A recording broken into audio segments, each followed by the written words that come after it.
सुप्रभातम सर्वे, पुनः स्वागत है द स्टार क्लास में। आप लोग के लिए नया मेथड एक लाया हूं जिसका नाम है सब्स्टिट्यूशन मेथड, जिसको हम लोग बोलते हैं प्रतिस्थापन विधि। और थोड़ा पहले हम लोग देखे थे क्रॉस मल्टीप्लाइकेशन मेथड और विलोपन विधि, जिसको बोलते हैं एलिमिनेशन मेथड। यानी कि एक अगला मेथड है प्रतिस्थापन विधि, जहां दो चर वाले रैखिक समीकरण युग्म यानी a1x plus b1y plus c1 बराबर 0 और a2x plus b2y plus c2 बराबर 0, ये दो चर वाले रैखिक समीकरण युग्म का क्या है, जनरल फॉर्म, या इसको हम बोलते हैं व्यापक रूप, स्टैंडर्ड फॉर्म, चाहे इसको और भी बोल सकते हैं सामान्य रूप। तो हम लोग ये वाला जो समीकरण है इसको हम लोग प्रतिस्थापन विधि से सोल्व कैसे करेंगे वो जानेंगे। जैसे मान लिया जाए कि ये समीकरण अगर एक है और ये समीकरण दो है, देखो प्रतिस्थापित करना मतलब एक को हटा करके उसके स्थान पर दूसरे को स्थापित करना, इसी को हम लोग बोलते हैं प्रतिस्थापन। जैसे किसी समीकरण को सोल्व करके x या y के मान निकालेंगे, अगर समीकरण एक को सोल्व करके अगर x के मान निकाल रहे हैं तो x के मान हम समीकरण 2 में रखेंगे, और अगर समीकरण 2 को सोल्व करके अगर x के मान निकाल रहे हैं तो हम समीकरण 1 में रखेंगे। अर्थात ये कहो कि अगर x समीकरण 1 से निकाल रहे हैं तो उसको 2 में पुट करना है, और 2 से निकाल रहे हैं तो 1 में पुट करना है।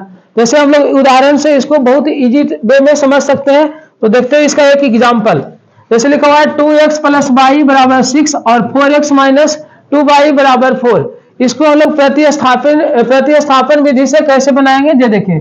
जैसे लेट से इसको समीकरण 1 मान लिए और इसको समीकरण 2 मान लिए। अब यहाँ क्या करना है कि समीकरण 1 या 2 किसी एक से सोल्व करके एक वैल्यू निकालेंगे x या y का। अगर 1 से निकाले तो 2 में रखेंगे, 2 से निकाले तो 1 में रखेंगे। तो देखिए समीकरण 1 से हम लोग पहले चलते हैं। समीकरण 1 से तो समीकरण 1 क्या है, 2x प्लस वाई बराबर 6 है। अब इससे x के y के मान निकाल लेते, तो हम y का मान निकाल लेते, तो y बराबर कितना हो गया 6 माइनस 2x, मेरा समीकरण 3 मान लीजिए। अभी y के जो मान निकला समीकरण 1 से निकाले थे ना, तो हमको इसको समीकरण 2 में रखना है। यानी अब लिखेंगे कि समीकरण 2 में y के मान रखने पर, y का मान रखने पर एक बार समीकरण 2 को लिख लेते हैं। क्या है, 4x माइनस 2y बराबर 4 है। तो 4x माइनस 2 का 2 लिखे और y के मान कितना निकाल चुके हैं 6 माइनस 2x, अब बराबर कितना 4 है, तो 4 लिख दिए। अब इसको मल्टीप्लाई कर लो, तो 4x यहां से गुना करेंगे तो क्या हो जाएगा माइनस 2 गुना 6, 6 गुना 12 माइनस में, और माइनस 2 गुना माइनस 2x, 2 गुना 4x हो जाएगा, अब बराबर 4। यहां देखिए 4x कितना हो जाएगा 8x। 12 को दूसरे तरफ ट्रांसफर करेंगे तो 4, 12 माइनस में उस तरफ जाएगा तो प्लस में 12 होगा। तो 8x बराबर कितना हो गया 16। तो 8 गुना 16, अर्थात x के मान आपका निकल गया 2। अभी वाला x के मान किसी समीकरण में रख लो, 1 में रखो, 2 में रखो, 3 में रखो, किसी में भी रखेंगे बन जाएगा। तो हम समीकरण 3 में रख लेते हैं। तो समीकरण 3 से या समीकरण 3 में लिख सकते हैं कि x के मान रखने पर या x बराबर 2 रखने पर, तो y बराबर 6 माइनस 2x, तो 6 माइनस 2 और x के मान कितना आ गया 2, तो हो गया 6 माइनस 2 दूना 4 बराबर हो जाएगा कितना y बराबर 2। तो x बराबर भी 2 और y बराबर भी 2।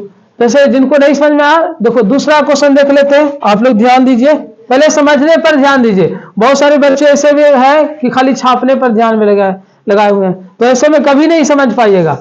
पहले आप लोग समझिए क्वेश्चन को। जैसे समीकरण वाला 1 ले लेते हैं और इसको 2 ले लेते हैं। किसी एक समीकरण से हम लोग x या y के मान निकालते हैं। जैसे अभी इस बार हम लोग निकाल लेते हैं समीकरण 2 से, ठीक है। तो समीकरण 2 से लिख लेते हैं। समीकरण 2 से 2 में क्या देख रहे हैं कि 7x प्लस 5y बराबर 46 है।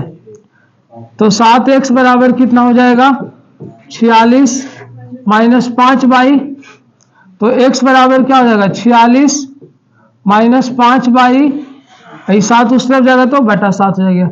इसको समीकरण हम लोग 3 मान लेते हैं। अभी 3 आया ना, यानी x के जो मान आया, हम 2 से चले थे तो अब इसको 1 में रखना है, ठीक है। तो समीकरण 1 में x के मान रखने पर, समीकरण 1 में x का मान रखने पर,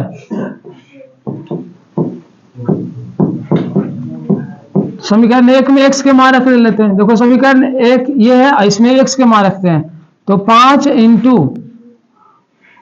x के मान कितना आ गया 46 माइनस 5y बटा 7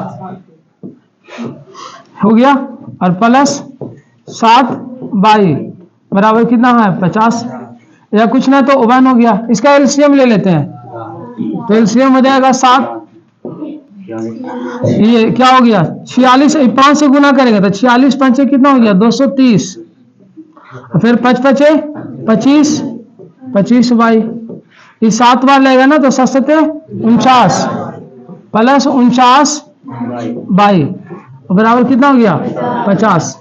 अब इसको देखो इधर सोल्व कर लेते हैं। ये 7 को उस तरफ लेके जाएंगे, ठीक है, और इधर 49y में से 25y घट जाएगा तो कितना हो जाएगा 24y, और ये प्लस 230 है तो प्लस 230 बराबर, इस 7 को उस तरफ लेके जाएंगे तो 7 पंचे 35, 350 हो गया, तो 24y is equal to 350 minus 230, तो 24y बराबर कितना हो गया 120। अब यहां देखिए 24 पंचे 20 से, तो y का वैल्यू कितना हो गया 5। अभी y के मान जो 5 आया, हम किसी भी समीकरण में रख सकते हैं, 1 2 3 किसी में भी रख लो, तो हम समीकरण 3 में रख लेते हैं क्योंकि इसमें x का बराबर निकाला गया है। तो समीकरण 3 से, समीकरण या 3 में लिखते हैं, समीकरण 3 में y बराबर 5 रखने पर, y बराबर 5 रखने पर लिख लेते हैं। तो y के मान 5 रखेंगे तो क्या हो जाएगा x बराबर 46 माइनस 5, y के वैल्यू कितना है 5, ऐसे एक बार लिख लेते हैं, 5y बटा 7 लिखा गया, तो 46 माइनस 5, y के स्थान पर 5 रखना तो 5 यहां रख लो और बटा 7, तो हो जाएगा कितना 46 माइनस 5 पचे 25 और बटा 7, 46 में से 25 घट गया कितना आ जाएगा, देखो 6 में से 5 घट गया 1, 4 में से 2 21 बटा 7, 7 या 21, अर्थात x के मान कितना आ गया 3। तो यही आपका निकल गया कि x बराबर 3 और y बराबर 5। लास्ट में लिख सकते हो अभीष्ट हल x बराबर 3 और y बराबर 5। तो इस तरह से हम लोग यानी कि कौन सा विधि, प्रतिस्थापन विधि सोल्व करते हैं। जैसे अनदर देखिए क्वेश्चन, x माइनस वाई बराबर 1 और 2x प्लस 3y बराबर 12। नेट से इसको समीकरण 1 मान लिए और इसको समीकरण 2 मान लिए। अब यहां से देखिए समीकरण 1 से चलते हैं, समीकरण 1 से, तो 1 में दिया गया है x माइनस वाई बराबर 1, तो x बराबर क्या हो जाएगा 1 प्लस वाई, और ये x के जो मान आया इसको हम समीकरण 2 में रखेंगे, क्योंकि समीकरण 1 से चलेंगे तो 2 में रखेंगे और 2 से चलेंगे तो 1 में रखेंगे।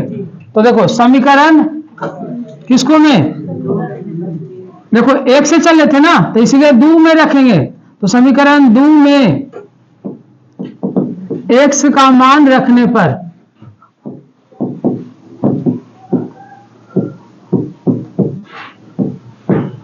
x का मान रखने पर तो हो जाएगा क्या, समीकरण 2 में रख रहे हैं तो 2x प्लस 3y बराबर 12 कितना हो गया, तो 2 इंटू एक्स के मान कितना आया 1 प्लस वाई प्लस 3y बराबर 12।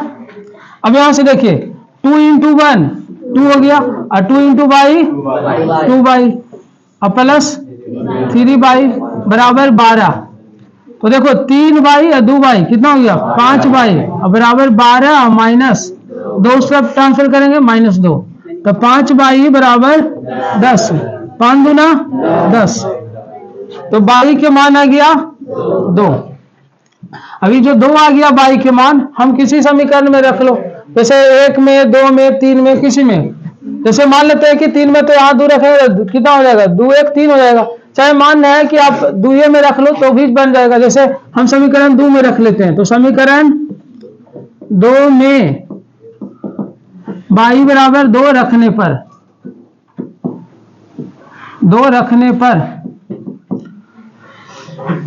क्या हो जाएगा 2x प्लस 3y बराबर 12।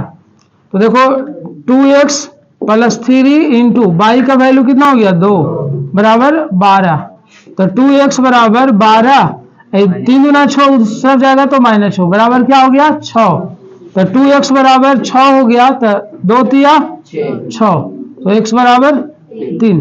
ऐसे हमें इजी वे में चलना है, आसान तरीका अपनाना है, तो वहां हमें कितना समीकरण 3 में रखना होगा, 3 में रखना थोड़ा सा ज्यादा आसान होगा। एक और एग्जाम्पल हम लोग देख लेते हैं, जैसे लिखा है 7x माइनस 2y बराबर 1 और 3x प्लस 4y बराबर 15, इसको समीकरण 1 मान लेते हैं और इसको समीकरण 2 मान लेते हैं, और इसको हमें सोल्व करना है प्रतिस्थापन विधि से। किसी समीकरण को हल करके किसी एक वेरिएबल का मान निकालना है और उसके दूसरे यानी समीकरण में पुट कर देना है, रखना है। जैसे समीकरण 1 से चलते हैं, समीकरण 1 से तो देखिए क्या है 7x माइनस 2y बराबर 1, तो 7x बराबर क्या हो जाएगा 1 प्लस 2y, तो x बराबर हो जाएगा 1 प्लस 2y अपॉन 7। अभी जो समीकरण 1 से चले थे ना, तो इसको हमें रखना है समीकरण 2 में, तो समीकरण 2 में x बराबर कितना 1 प्लस 2y बटा 7, चाहे डायरेक्ट इतना लिखो चाहे डायरेक्ट लिखेंगे कि x के मान रखने पर, तो हम ऐसे ही लिख लेते हैं समीकरण 2 में x के मान रखने पर, x का मान रखने पर, तो समीकरण 2 में x का मान रखिएगा तो 3x प्लस 4y बराबर 15, तो 3 इंटू एक्स का मान कितना हो गया 1 प्लस 2y अपॉन 7 और प्लस 4y बराबर 15, यहाँ कुछ ना तो 1 हो गया। अब एलसीएम लेंगे तो कितना हो जाएगा एलसीएम 7 और 1 के एलसीएम 7 हो जाएगा, तो इधर 3 इंटू 1 3 और फिर 3 गुना 2 3 गुना 6y हो जाएगा, और फिर प्लस है तो प्लस 7 बार लगेगा ना, तो सोचो 28y बराबर 15। तो यहां से देखो 28 और 6 कितना हो गया 34y बराबर 15 सत्ते 105, 3 इधर प्लस में उस तरफ जाएगा तो -3, तो 34y बराबर हो गया 102, 34 दिया बलोतल से, तो y बराबर हो गया 3। अभी y के मान जो 3 आया किसी समीकरण में हम लोग रख देंगे, जैसे मान लेते हैं कि समीकरण किस में रख लेते हैं, इसी में रख लेते हैं, समीकरण 3 इसको ले लेते हैं, ठीक है, और समीकरण 3 में रख लेते हैं समीकरण 3 से, तो समीकरण 3 देखिए क्या है x बराबर 1 प्लस 2y बटा 7, तो 1 प्लस 2 इंटू y का वैल्यू 3 अपॉन 7, तो कितना हो गया 3 गुना 6 1 7, 7 बटा 7 यानी 1 से कैंसिल हो जाएगा 1 बार में, तो x बराबर हो गया 1। तो लास्ट में लिखना होगा विस्टल x बराबर 1 और y बराबर 3। तो सभी को यानी कि आ गया होगा प्रतिस्थापन विधि समझ में, ठीक है, किसी को दिक्कत, ठीक है। Thank you so much watching this video, मिलते हैं इसी तरह के नए वीडियो में, तब तक के लिए धन्यवाद।